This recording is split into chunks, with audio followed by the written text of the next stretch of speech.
கம்பம் சட்டமன்ற தொகுதியில் தமிழக வெற்றிக் கழகத்தின் வேட்பாளர் ஜெகநாத் மிஸ்ரா தீவிர வாக்கு சேகரிப்பில் ஈடுபட்டார்.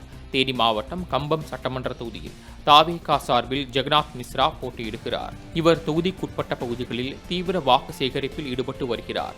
அதன் ஒரு பகுதியாக கோம்பை பகுதிகளில் வீதி வீதியாக நடந்து சென்று விசிலடித்து வாக்கு சேகரித்தார். மேலும் விசில் சின்னத்தில் வாக்களித்து தன்னை வெற்றி பெறச் செய்தால் கம்பம் தொகுதியில் அரசு கல்லூரி, நெல் கொள்முதல் நிலையம் மற்றும் திராட்சை பதனிடும் தொழிற்சாலை அமைத்து தருவதாக வாக்குறுதி அளித்தார். 4000 பேர் என்கிட்ட வேலை பார்க்குறாங்க.